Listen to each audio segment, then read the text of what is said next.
Ay, Diyos ko naman, kali, kalwa na nito eh. Ramon, pero yung matagal na yun, nandito pa rin. At chupakin, uti may palpal.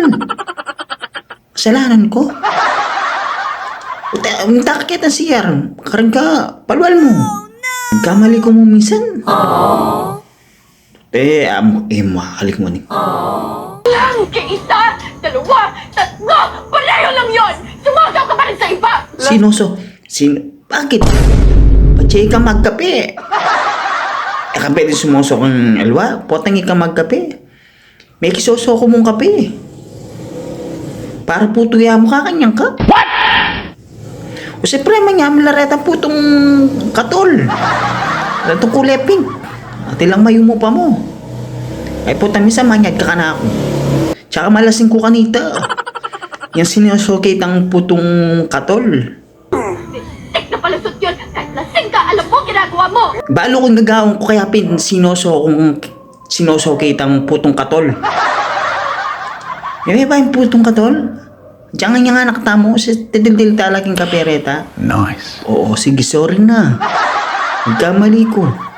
Mga tanya mo, kasimple, tidil-dil kayo ng puto king Milo na. Yan mo pa kalingwan?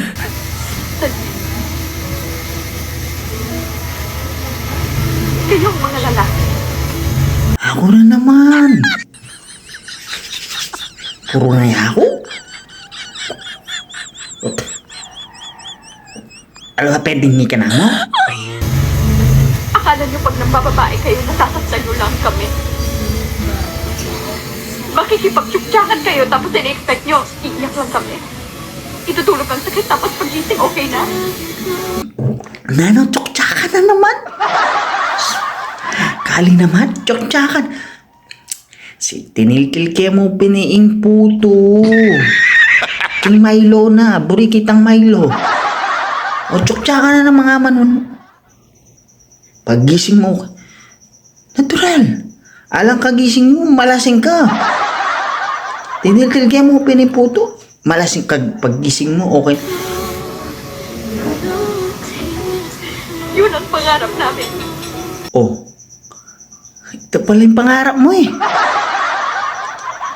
Bukas salida kang puto. Ditang putong katol. Sana hanggang ganun ang kadali. Sagdi ay til memo. King Milo. Turuanan da ka pa ha. Anahan manil til putong katol.